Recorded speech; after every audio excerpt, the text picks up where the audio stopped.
അപ്പോൾ ഒരു കാര്യം പറയാതെ എനിക്ക് വീഡിയോ തുടങ്ങാനേ പറ്റത്തില്ല. അപ്പോൾ അതെന്താണെന്നല്ലേ, അതായത് നമ്മളിപ്പം ഞങ്ങൾ കല്യാണം കഴിഞ്ഞിട്ട് കുറച്ച് വർഷമായിട്ടുണ്ട്. അപ്പം ആ കല്യാണം കഴിഞ്ഞ സമയത്ത് നമ്മൾ ഗുരുവായൂരിൽ പോയിട്ടുണ്ടായിരുന്നു. കല്യാണം കഴിഞ്ഞ ഒരു സമയത്ത് നമ്മൾ നോർമലി അമ്പലങ്ങളിലൊക്കെ പോകുമല്ലോ. അപ്പം നമ്മൾ ഗുരുവായൂർ പോയിട്ടുണ്ടായിരുന്നു. പിന്നെ അതിനുശേഷം നമ്മളങ്ങനെ ഗുരുവായൂരിലോട്ട് അങ്ങനെ ഒരു പോകണമെന്നൊരു ഇത് തോന്നിയിട്ടില്ല.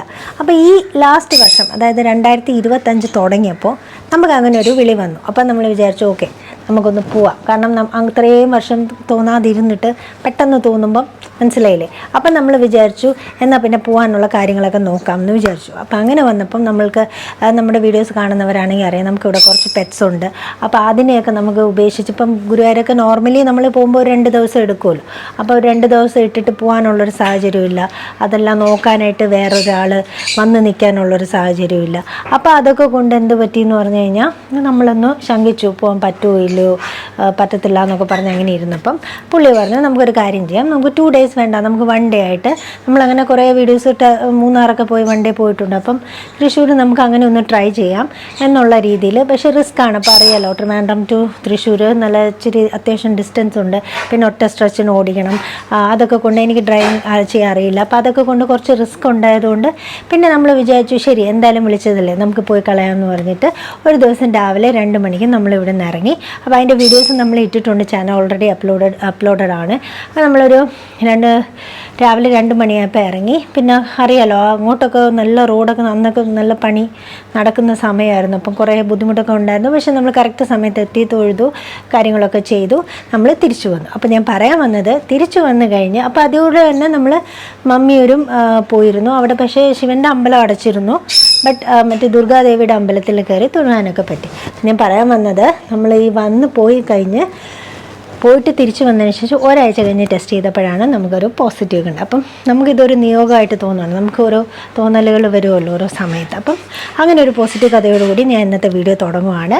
അപ്പം ഞാൻ പറയാൻ വന്നത്, അപ്പം നമ്മൾ ഈ പ്രഗ്നൻസി ഇപ്പം നമ്മൾക്ക് സ്വന്തമായിട്ട് ഉണ്ടായൊരു പ്രഗ്നൻസിയാണ്. അപ്പോൾ അതുകൊണ്ട് തന്നെ നമ്മൾ ഈ പ്രഗ്നൻ്റ് ആണെന്ന് അറിഞ്ഞപ്പോൾ തന്നെ നമ്മൾ കുറച്ച് കാര്യങ്ങൾ വളരെയധികം ശ്രദ്ധിച്ചിട്ടുണ്ടായിരുന്നു. അതിൽ ഒന്നെന്ന് പറഞ്ഞു കഴിഞ്ഞാൽ ഇപ്പം എന്താ പറയുക, അതിന് മുന്നേ നമ്മൾ എന്താ പറയുക, ഞാൻ വർക്കിംഗ് ആയതുകൊണ്ട് ഓഫീസിൽ പോകുമ്പോഴൊക്കെ അത്യാവശ്യം നടക്കുന്നുണ്ടായിരുന്നു. അപ്പം കുറച്ച് നടന്ന് കുറച്ച് ഹെൽത്തൊക്കെ ഒരു ഇതാക്കി സെറ്റാക്കി വെച്ചേക്കുമായിരുന്നു. അപ്പം നമ്മൾ ഇത് അറിഞ്ഞു കഴിഞ്ഞപ്പം നമ്മളെന്താ ചെയ്തതെന്ന് പറഞ്ഞു കഴിഞ്ഞാൽ, ഫസ്റ്റ് ചെയ്തതെന്ന് പറഞ്ഞു കഴിഞ്ഞാൽ ഇപ്പം നമുക്ക് നെഗറ്റീവായിട്ടുള്ള എല്ലാ കാര്യങ്ങളിൽ നിന്നും നമ്മൾ അങ്ങനത്തുള്ള തോട്ട്സ് ആണെങ്കിലും ശരി, അപ്പം അങ്ങനത്തുള്ള എല്ലാത്തിനെയും മാറ്റി നിർത്തി നമ്മുടേതായിട്ടുള്ളൊരു ഇത് ക്രിയേറ്റ് ചെയ്തു.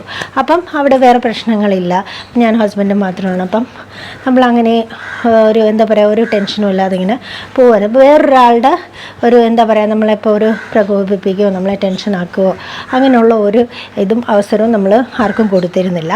അതൊന്ന്. രണ്ടാമത്തെ കാര്യം എന്ന് പറഞ്ഞാൽ, നമുക്കിപ്പോൾ അറിഞ്ഞപ്പോൾ തന്നെ ഞാനിപ്പോൾ വർക്കിംഗ് ആയതുകൊണ്ട് തന്നെ നമുക്ക് ഒത്തിരി നടക്കാനൊക്കെ ഉണ്ടായതുകൊണ്ട് അപ്പോൾ അങ്ങനെ ഒരു ഇതിൽ നമ്മൾ മെഡിക്കൽ സർട്ടിഫിക്കറ്റ് കൊടുത്ത് വർക്ക് ഫ്രം ഹോം എടുത്ത് വീട്ടിൽ ഇരുന്നാണ് ആ പ്രഗ്നൻസി ജേർണി നമ്മൾ കണ്ടിന്യൂ ചെയ്തത്. അപ്പോൾ ഇത്രയും കാര്യങ്ങളാണ് ഞങ്ങൾ മെയിനായിട്ട് ശ്രദ്ധിച്ചിരുന്ന കുറച്ച് കാര്യങ്ങൾ. അപ്പം നമ്മൾ അറിയാലോ, നമ്മളപ്പം പ്രഗ്നൻ്റ് ആണെന്ന് അറിഞ്ഞു കഴിയുമ്പോൾ 2 lines കിട്ടുമ്പം നമ്മൾ ഒരു ആകാംക്ഷയായിരിക്കുമല്ലോ. അപ്പം നമ്മളെന്താ ചെയ്തതെന്ന് പറഞ്ഞാൽ, നമ്മൾ നമ്മുടെ ഡോക്ടറെ അടുത്ത്, അപ്പോൾ ഡോക്ടറിൻ്റെയും അതിൻ്റെ ഡീറ്റെയിൽസൊക്കെ ഞാൻ പിന്നെ ഒരു വീഡിയോയിൽ അത് പറയാൻ ഇഷ്ടംപോലെ ഉണ്ട്, അത് ഞാൻ വേറൊരു വീഡിയോയിൽ ഷെയർ ചെയ്യാം.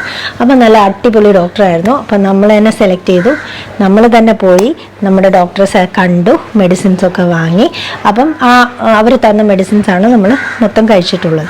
അപ്പം ആസ് യൂഷ്വൽ അറിയാമല്ലോ, ഫോളിക് ആസിഡ് അങ്ങനത്തെ കുറച്ച് മെഡിസിൻസ് നമുക്ക് തന്നു. അങ്ങനെ നമ്മൾ വെയിറ്റ് ചെയ്തു. അപ്പോൾ നമ്മൾ അറിയുമ്പോൾ 4th വീക്കൊക്കെ അല്ലേ ആവുള്ളൂ, 4th 5th ആയിരിക്കും. പിന്നെ 6th വീക്കിൽ സ്കാൻ ഉണ്ടായിരുന്നു, ഹാർട്ട് ബീറ്റ് വന്നു. പിന്നെ 8th സ്കാൻ ഉണ്ടായിരുന്നു. പിന്നെ അങ്ങനെ ആ ഒരു 3rd month വരെ നമ്മുടെ ഒരു NT സ്കാൻ ഉൾപ്പെടെ നമ്മളത് ചെയ്തിരുന്നു. അപ്പോൾ ഒരു 6th വീക്ക് തൊട്ട് പെട്ടെന്ന് നേച്ചറൊക്കെ അങ്ങ് മാറി. അതുവരെ വലിയ കുഴപ്പമില്ലായിരുന്നു. ടയർഡ്നെസ്സൊക്കെ നോർമലി നമ്മുടെ ഒരു സിംറ്റമിൽ പറയുന്ന കാര്യങ്ങളാണല്ലോ. അത് കഴിഞ്ഞപ്പം ഭയങ്കരമായിട്ട് വോമിറ്റിങ്, ഒന്നും കഴിക്കാൻ പറ്റില്ല. എന്ത് വായി കഴിച്ചാലും അതുപോലെ ഛർദ്ദിക്കും. ഒരു ഫുഡും എടുക്കാൻ പറ്റും. പ്രത്യേകിച്ച് നമ്മൾ രണ്ടുപേരും മാത്രം ഉള്ളത് കൊണ്ടും അങ്ങനെ നമുക്ക് എന്താ പറയുക, പല ഫുഡ്സ് ട്രൈ ചെയ്യാനുള്ളൊരു ഓപ്ഷൻ, എന്തെങ്കിലുമൊക്കെ ഉണ്ടാക്കും, കഴിക്കും. പിന്നെ അത് പറ്റത്തില്ല എന്ന് പറയുമ്പോൾ ചിലപ്പോൾ പുറത്തുനിന്ന് വാങ്ങിക്കും. അങ്ങനെ ഫുഡിൻ്റെ കാര്യം എപ്പോഴും ഒരു പ്രശ്നമായിരുന്നു. ഉണ്ടായിരുന്നു. അതിലും പ്രശ്നം നമുക്ക് കഴിക്കാൻ പറ്റത്തില്ല എന്നുള്ളതായിരുന്നു. കഴിക്കാൻ പറ്റി കഴിഞ്ഞാൽ നമുക്ക് എന്തെങ്കിലുമൊക്കെ ഉണ്ടാക്കാം, പക്ഷെ ഇത് കഴിക്കാനും പറ്റുന്നില്ല. അങ്ങനെ ഒരു സ്റ്റേജിൽ പിന്നെ ഞാൻ അപ്പോഴും ഒരു കാര്യം ശ്രദ്ധിച്ചതെന്ന് പറഞ്ഞാൽ വെള്ളം ഡീഹൈഡ്രേഷൻ വരാതിരിക്കാനായിട്ട് നന്നായിട്ട് നോക്കിയിട്ടുണ്ടായിരുന്നു. ഇഷ്ടംപോലെ വെള്ളം കുടിക്കുമായിരുന്നു. പിന്നെ ഈ എടുക്കാൻ പറ്റുന്ന പോലെ ലൈറ്റ് ഫുഡ്സ്, കഞ്ഞി അങ്ങനത്തെയൊക്കെ അഡ്ജസ്റ്റ് ചെയ്ത് ഒരുവിധം 3rd മന്ത് വരെ പോയി. 3rd മന്തിനുള്ളിൽ നമ്മൾ ഈ പറഞ്ഞ പോലെ NT സ്കാനൊക്കെ ചെയ്തു. അപ്പോൾ റിപ്പോർട്ട്സൊക്കെ നോർമലായിരുന്നു. അപ്പം അങ്ങനെയാണ് എൻ്റെ ഒരു ജേർണി പോയത്. അപ്പം ഈ സിംറ്റംസ് ആയിട്ട് എനിക്ക് എടുത്ത് പറയാനുണ്ടായിരുന്നത് എന്താ പറയുക, നോർമലി നമ്മളൊരു പ്രഗ്നൻസി ടൈമിൽ നമ്മൾ പറയുന്നത് ഛർദിൽ, ക്ഷീണം അങ്ങനെയൊക്കെയല്ലേ. പക്ഷെ എന്നെ സംബന്ധിച്ച് എന്നോട് ആരും പറയാത്ത ഒരു സിംറ്റമായിരുന്നു എനിക്ക് കൂടുതലായിട്ട് ഉണ്ടായിരുന്നത്. ഒന്നെന്ന് പറഞ്ഞാൽ നമ്മുടെ നാവിൻ്റെ ടേസ്റ്റ് ഉണ്ടല്ലോ, അതിൻ്റെ ഫുൾ ടേസ്റ്റ് ബഡ്സ് അടിച്ചു പോയി. പ്രത്യേകിച്ച് നമ്മൾ എന്ത് കഴിച്ചാലും ഒരു കയ്പോ അല്ലെങ്കിൽ ഇപ്പം നമ്മളൊരു പുളിപ്പുള്ള എന്തെങ്കിലും നാരങ്ങ, അച്ചാർ, തൈര് അങ്ങനെയൊക്കെ കഴിക്കുമ്പോൾ പെട്ടെന്ന് നാവിൻ്റെ ടേസ്റ്റ് ഒന്നുകൂടെ അങ്ങ് മാറും. നോർമലി ഒരു കയ്പായിരിക്കും, അതെന്നോട് അധികം ആരും പറയാത്തൊരു സിംറ്റമും എനിക്ക് ഒരു കേട്ടറിവില്ലാത്തൊരു സിംറ്റമായിരുന്നു. അതുകൊണ്ട് തന്നെ ഭയങ്കര ബുദ്ധിമുട്ടായിരുന്നു. അത് ആ ഒരു 6th വീക്ക് തൊട്ട് സ്റ്റാർട്ട് ചെയ്തത് അത് ഒരു രക്ഷയില്ലാത്തൊരു സംഭവമായിരുന്നു. പിന്നെ ഉള്ളൊരു സംഭവം ഇതിൻ്റെ കൂടെ തന്നെ. അപ്പോൾ ഇതുകൊണ്ട് വേറൊരു ദോഷം എന്ന് പറഞ്ഞാൽ ഇത് ഒന്നാതെ വൊമിറ്റിംഗ് ഉണ്ട്, അതിൻ്റെ കൂടെ തന്നെ അത് ട്രിഗർ ചെയ്യും. ഈ കയ്പായതുകൊണ്ട് തന്നെ ഒന്നും കൂടെ വൊമിറ്റിംഗ് ട്രിഗർ ചെയ്യും. അപ്പം ഡബിൾ ഇതായിരുന്നു, മനസ്സിലായില്ലേ, വൊമിറ്റിങ്ങിൻ്റെ ഒരാഘാതം ഡബിളായിരുന്നു. അപ്പോൾ ഇത് രണ്ടും എനിക്ക് ഭയങ്കര പ്രശ്നം ഉണ്ടാക്കിയൊരു സംഭവമായിരുന്നു. പിന്നെ ഉണ്ടായിരുന്നത് പറഞ്ഞാൽ നമ്മുടെ നോർമൽ ടയർഡ്നെസ് ഉണ്ടായിരുന്നു. പിന്നെ ഈ പറഞ്ഞ പോലെ ഇച്ചിരി ദേഷ്യം, പുള്ളിയോടൊക്കെ ഇച്ചിരി ഒരു ദേഷ്യം ഉണ്ടാവുകയും അങ്ങനെ ഉള്ള. പക്ഷെ അത് നമ്മൾ പുള്ളി അഡ്ജസ്റ്റ് ചെയ്തതുകൊണ്ട് മനസ്സിലാക്കിയതുകൊണ്ട് വലിയ പ്രശ്നമില്ലാതെ പോയി. മൂഡ് സ്വിങ്സ് പോലത്തെ കുറച്ച് പ്രശ്നങ്ങളൊക്കെ ഉണ്ടായിരുന്നു. അപ്പം ഇതൊക്കെയാണ് ഞാൻ മെയിനായിട്ട് ഫേസ് ചെയ്ത കുറച്ച് പ്രശ്നങ്ങൾ. അപ്പോൾ ഇത്രയൊക്കെയാണ് എനിക്ക് പറയാനുള്ളത്. ഇപ്പോൾ ബേസിക്കലി ഫസ്റ്റ് ട്രൈമസ്റ്ററിനെ പറ്റി കുറേയധികം സ്കാനുകൾ, മേജറായിട്ടൊരു സ്കാൻ എന്ന് പറഞ്ഞാൽ NT സ്കാനും പിന്നെ അതോടനുബന്ധിച്ചുള്ള ബ്ലഡ് ടെസ്റ്റും ഉണ്ടായിരുന്നു. അപ്പോൾ ഇത് രണ്ടും കൂടെ കമ്പയർ ചെയ്താണ് അവർ കുറേ ഇഷ്യൂസൊക്കെ റൂൾ ഔട്ട് ചെയ്യുന്നത്, ഡൗൺ സിൻഡ്രം അങ്ങനത്തെ കുറേ ഇത്. അപ്പം അത്രയൊക്കെ ഉള്ളായിരുന്നു. വളരെ കഷ്ടപ്പെട്ട് തന്നെ ഫസ്റ്റ് ട്രൈമസ്റ്റർ എന്താ പറയുക കടന്നു പോയി. ഇനി നമുക്ക് ബാക്കി വിശേഷങ്ങൾ അടുത്ത വീഡിയോയിൽ കാണാം. സെക്കൻഡ് ട്രൈമസ്റ്ററിൽ പലയധികം കാര്യങ്ങളുണ്ട്.